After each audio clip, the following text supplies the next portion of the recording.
when three answers A, B, C has this. Sonia Yadav coming and earn C. अब इन तीनों जो earn में बैग में दे रखा है 4 वाइट 5 ब्लू बॉल, इसमें है 4 वाइट 5 ब्लू बॉल्स। नेक्स्ट में बी में दे रखा है 4 white and 3 blue balls, 4 white 3 blue balls, sorry 4 white. Next given है सी में 3 white and 6 blue ball. Good morning बेटा। 3 वाइट एंड 6 ब्लू बॉल। आज तुम लेट हो गए, मुकुंद अग्रवाल ने पहले एंट्री ली, मैंने कहा आज वो बच्चे बेचारे परेशान हो गए, वो भी चली गई। चलिए कोई बात नहीं, कोई बात नहीं। Okay okay, page number 45 on chapter number 18। Yes, question चल रहा है हमारे पास 8 एंड CBSE 96 में आया है। 1 ball is drawn for each of the earns. एक बॉल निकालते हैं हर बैग से, बैग ए, बैग बी, बैग सी, तीनों बैग से। वो लिख रहा what is the probability that out of these 3 balls drawn 2 are white ball and 1 is blue ball। अब ये सिचुएशन इस तरह से है मल्टीपल थ्योरम पर बेस्ड। उसने बोला है कि उसमें से what is probability that out of these 3 balls drawn 2 are white and 1 is the blue ball। एक बॉल इससे निकाली जाती है तो पहले A, probability of white ball from A is equal to 4/9 और probability of white blue ball from A is equal to 5/9। इसी तरह से मैं तीनों आंसर की प्रोबेबिलिटी निकाल लेता हूँ। Probability of white from bag B, this is the conditional probability when bag B apply, तो this is 4/7। And now probability of blue ball from bag B, blue को थोड़ा स्मॉल में लिख लेना, दोनों एक से लेटर हो जाएंगे। Blue ball is equal to 3/7। Next probability of white ball from urn C is equal to 3/9 and next probability of blue ball from bag C is equal to 6/9। यहाँ तक किसी को कोई दिक्कत नहीं है।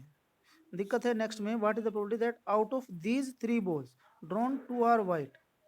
यहाँ पर लिखा जाएगा probability of 2 white and 1 blue ball।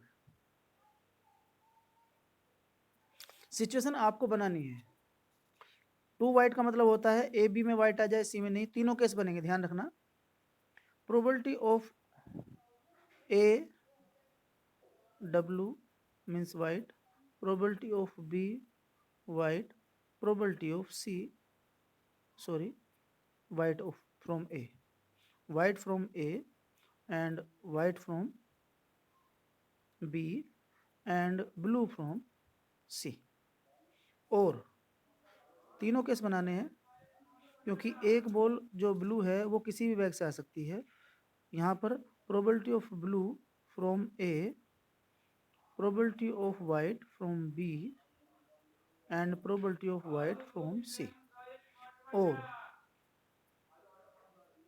Probability of white from A, probability of blue from B and probability of white from C. ये तीन ही केस पॉसिबल है। 2 वाइट का मतलब है किसी 2 बैग से 2 बॉल निकलेंगी वाइट, और एक ब्लू बॉल किसी भी बैग से आ सकती है, वो बैग ए, बैग बी और बैग सी। मैंने तीनों में और ऑप्शन लगाया है। अब आप इसको मल्टीप्लाई कर देंगे, सिंपल कंडीशन ऊपर वैल्यू पुट अप है, करिए 4/9 white upon from bag B, तो यहाँ वाइट की कंडीशन है बैग बी की 4/7 और ब्लू फ्रॉम सी 6/9 प्लस, और का मीनिंग प्लस होता है प्रोबेबिलिटी में। यहाँ कहाँ पर, यहाँ वाइट फ्रॉम ब्लू है। नेक्स्ट वाले केस में हमारे पास है probability of blue from A, blue from A 5/9, white from B तो 4/7 एंड वाइट फ्रॉम सी 3/9। और नेक्स्ट में वंशिका एंटर्ड। वंशिका कौन है? अच्छा, वंशिका भी है। चलो, एक वंशिका और एक सोनिया यादव। चलो, 3 बच्चे हो गए हैं, क्वांटिटी बढ़ रही। नेक्स्ट अभी करेंगे probability of white from A as A white from A 4/9, probability of blue from B 3/7 and probability of next हो गया हमारे पास white from C 3/9। You know जो तीनों में हमारे पास 979 है, 979 है, 979, कोई दिक्कत नहीं है।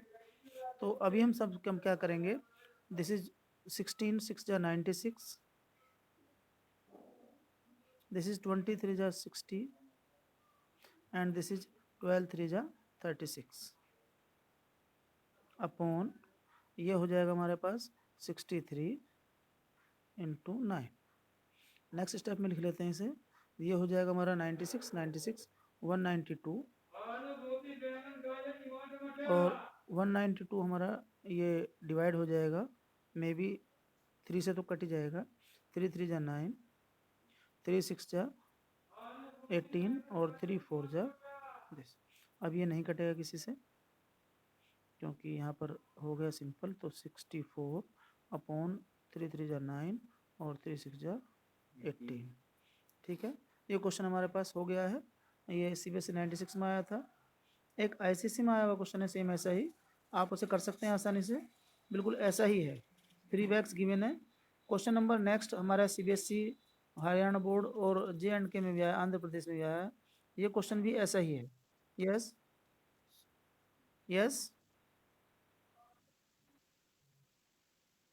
अभी कुछ नहीं है, अभी जब आएगा, अभी तो कोई नोटिस है नहीं मैसेज मैनेजमेंट का, जब आएगा देखा जाएगा।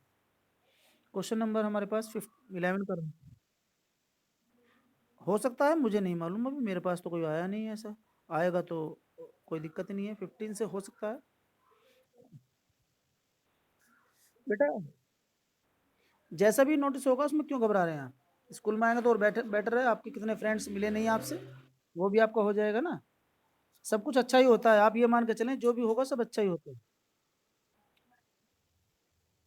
अरे बेटा वो सब जब सिचुएशन बनेगी तो हो जाएगा, अभी नहीं कर रही है तो वो भी अच्छा है, नहीं कर रही है, जब होगा वो भी अच्छा होगा।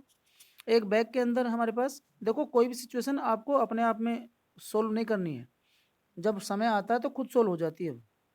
बस आपको थोड़ा सा ध्यान रखना है कि जैसी भी कंडीशन है आपको उसके साथ रहना है। 2 ब्लैक, कुछ प्रॉब्लम ऐसी होती है जो वक्त के साथ खुद ही सोल्व हो जाती है। अनदर कंटेंट, एक और बैग और दूसरा बैग है। आपको अपने पढ़ाई पे ध्यान दीजिए, बस आपकी 12th बोर्ड है और उसका ध्यान रखना है, बाकी सब अपने आप हो जाएगा। जो भी लोग हैं, हम हैं, आपके पेरेंट्स हैं या आपके एनवायरमेंटल हैं, ये जो भी आपके साथ हैं वो सपोर्ट करेंगे आपको। ऐसा कुछ नहीं है कि वो सब आपके खिलाफ हैं, आपको चाहते हैं कि आपका रिजल्ट आए, आपके लिए बेनिफिट हो, इस तरह की पॉलिसी अप्लाई करेंगे। आगे लिखा हुआ है if 1 ball is drawn from each bag. मैं मान लेता हूँ ये बैग फर्स्ट है और ये बैग सेकंड है। ए बी ले लेते, चलो ए ले लेते, इससे बेहतर होता, मतलब A/B लिख लेंगे, फिर हम आसान हो जाएगा। चलिए, उसमें लिखा है if 1 ball is drawn from each bag find the probability both are white. अब मुझे दोनों बैग की वाइट और ब्लू बॉल की प्रोबेबिलिटी निकालनी है। तो white from A is equal to 4/6 और blue from A is equal to 2/6। Next हमारे पास यहाँ पर white from B is equal to 3/8 और ब्लू फ्रॉम बी 5/8। ये सिचुएशन आपको खुद ही बना लेनी है, वहाँ पर कंडीशन इसे लेकर आपको क्वेश्चन आसानी से हो जाता है, और जब क्वेश्चन की लैंग्वेज पढ़ते हैं तो दिक्कत आती है। तो आपको इस तरह से उसे कन्वर्ट करना है जिससे आपको क्वेश्चन आसानी से हो जाए। यहाँ लिखा हुआ बोथ आर वाइट। अब बोथ आर वाइट का मतलब होता है पहली भी वाइट एंड दूसरी भी वाइट।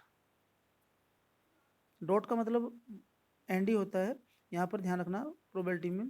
तो प्रोबेबिलिटी ऑफ वाइट किसी भी बैग से हो, वाइट फ्रॉम ए मैं लिख लेता हूँ 4/6, इसको नहीं छोड़ना है, एंड वाइट फ्रॉम बी 3/8।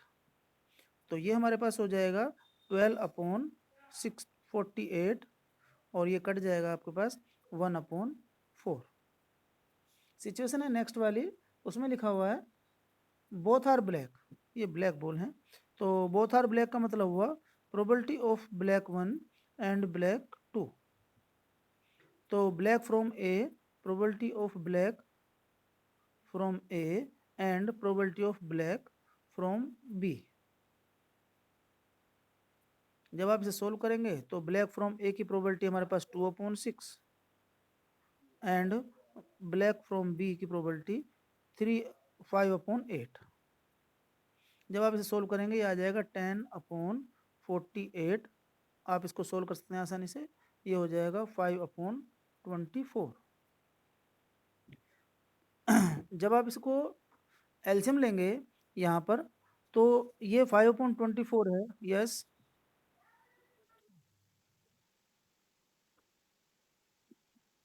बेटा सिंपल वर्ड है एंड लिखा हुआ है तो मल्टीप्लाई और लिखा हुआ है तो प्लस, बस ये वर्ड ध्यान रख लीजिए आप, ठीक है ना। ये इससे बड़ी पहचान कुछ नहीं है प्रोबेबिलिटी में, एंड का मतलब होता है मल्टीप्लाई, और जब और लगा हो तो आप प्लस करेंगे, और जो सिंबल होता है। ध्यान रखना दोनों ब्लैक और दोनों व्हाइट की कंडीशन ये निकल गई हैं। अभी बीच में एक सिचुएशन आ गई है, उसने थर्ड केस में one is white and one is black. अब यहाँ पर जो केस बना है हमारे पास, यहाँ लिखा हुआ है ब्लैक और वाइट और वाइट। अब ये सिचुएशन चेंज करने को कहती है आपको कि हो सकता है ब्लैक ए से निकले तो दूसरी वाइट निकलेगी, और प्लस हो सकता है वाइट ए से निकले, क्योंकि उसने कोई कंडीशन नहीं लगाई हमारे पास, तो ब्लैक हमारी बी से निकलेगी। दोनों वैल्यू पुट कर दीजिए।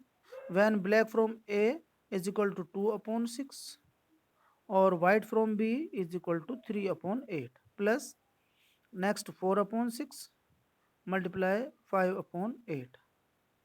This is 6/48. This is 20/48 as a 26/48. Now divide by 2 as a 13/24. यह आपका क्वेश्चन कंप्लीट हो गया है और इसके तीनों पार्ट हो गए हैं। एक है क्वेश्चन इसमें, नेक्स्ट में देख लेते हैं कोई बोर्ड का क्वेश्चन हो तो। यस, एक्सरसाइज तो बहुत बढ़िया है इसमें।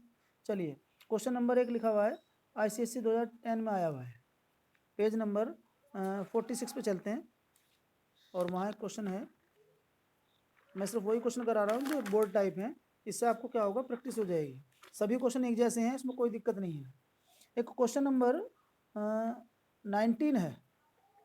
इस 19 क्वेश्चन में इसके तीनों पार्ट IIT अलीगढ़ में भी आया हुआ है और बहुत ही इंपॉर्टेंट है। ये क्वेश्चन एंट्रेंस बेस का क्वेश्चन है, और इसमें जो क्वेश्चन नंबर सेकंड पार्ट है जिसमें आप कुछ नहीं लिखा हुआ है, ये क्वेश्चन बार बार आता है, पिछले कई सालों से इस तरह क्वेश्चन बार बार आ रहा है। मैं सीधे इसी पे चल रहा हूँ। क्वेश्चन नंबर 19, इसके तीनों पार्ट करेंगे हम। इसमें लिखा हुआ है A speak truth in 60% of the case and B is 90% of the case. ध्यान रखना, आपके पास लिखा हुआ है probability of truth by A is equal to 60%। तो जो दूसरा केस बना, जिसे आप ट्रू को फॉल्स कह सकते हैं, या हाँ फॉल्स ही बोल दीजिए, false by A is equal to 0.4, ये तो निकाल लेंगे आप आसानी से। ये दो केस आपको इसलिए बनाने पड़े हैं कि अगर वहाँ कंडीशन आ जाती है कि ट्रूथ बाय ओनली वन, सो दूसरे वाला तो हमारा फॉल्स स्पीक करेगा ना।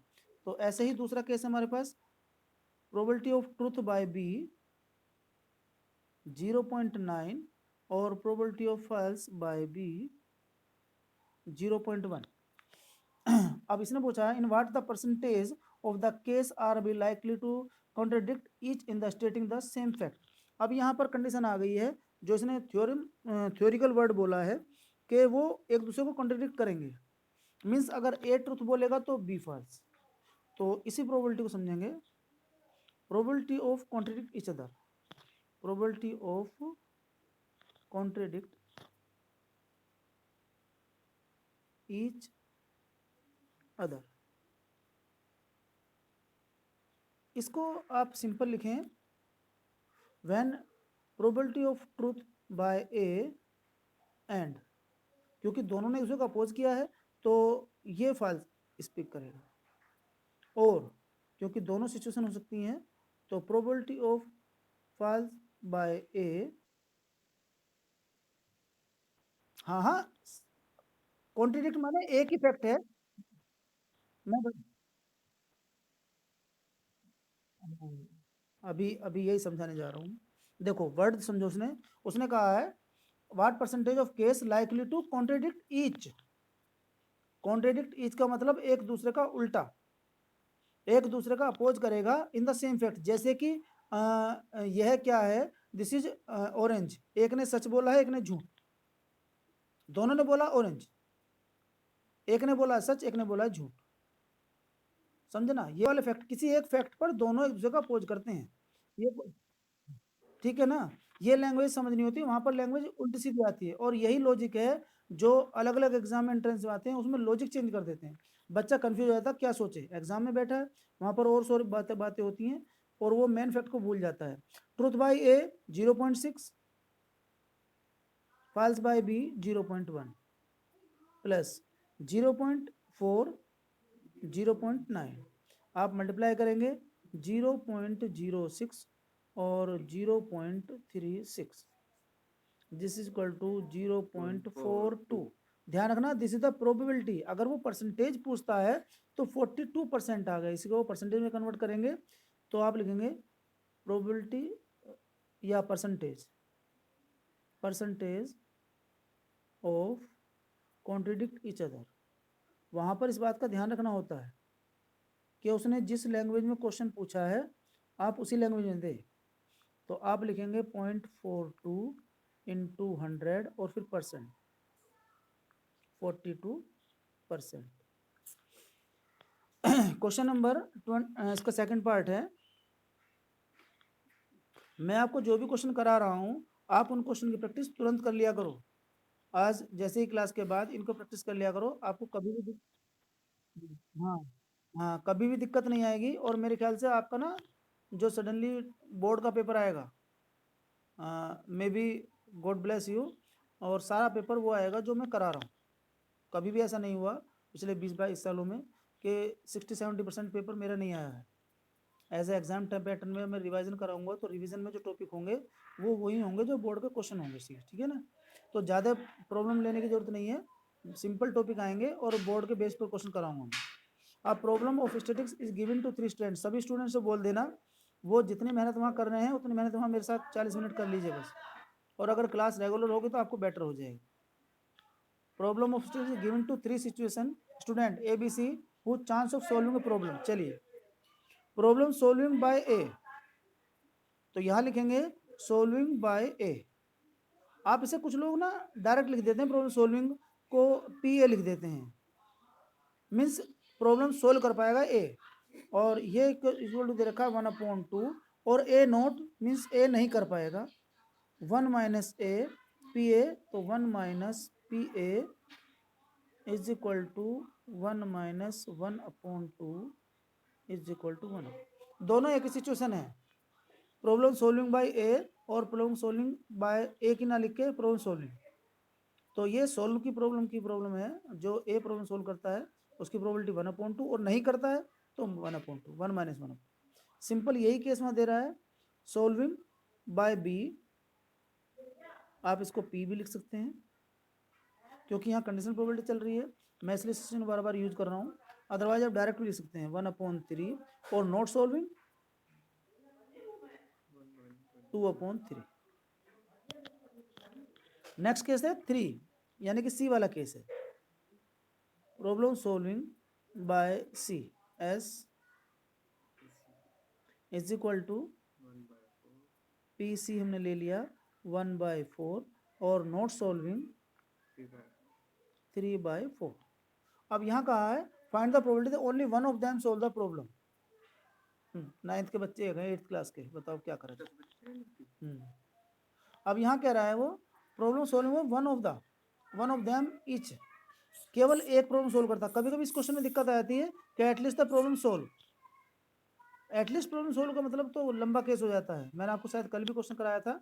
एटलीस्ट में होता है कि केवल ए कर दे, ए और बी कर ले, ए बी सी कर लें, केवल बी सी करे, केवल सी करे, तो बहुत सारे ऑप्शन होते हैं। ये तो सिंपल क्वेश्चन है। प्रॉब्लम सोल्विंग बाय वन, यहाँ पे लिखेंगे प्रॉब्लम सॉल्विंग बाय वन। अब बाय वन का मतलब होता है कि ए कर ले और बी और सी ना करें, बी नोट सी नोट, बीच में और लगाएंगे, ए नहीं कर पाया बी सोल्व कर ले बट फिर सी ना करे।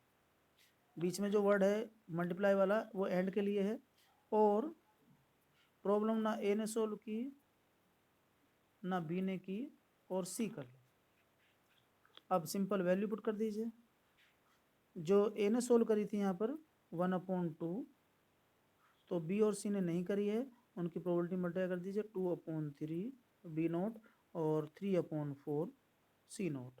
और का मीनिंग प्लस बताया मैंने आपको, ए नोट 1/2, बी 1/3 और सी नोट 3/4।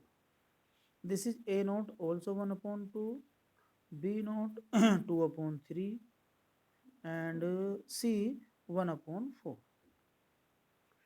आप इसको सब सोल्व करेंगे तो यहाँ पर 1/2 बाहर कर लें, इससे कोई दिक्कत नहीं, यहाँ पर डायरेक्ट काट लीजिए तो ये तब भी इतना ही आएगा।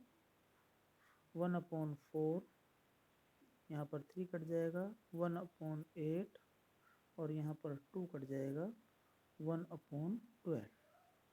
जब आप इसका एलसीएम लेंगे तो यहाँ 24 आ जाएगा, तो 6 + 3 + 2 और ये 11/24। ये आपका आंसर हो गया है। क्वेश्चन नंबर नेक्स्ट इसमें है, जो आईआईटी का क्वेश्चन है, इसका पार्ट है थर्ड पार्ट। बच्चे एंट्री कर रहे हैं 8th क्लास के। अभी मैं इनको रिमूव कर नहीं सकता हूँ, ठीक है।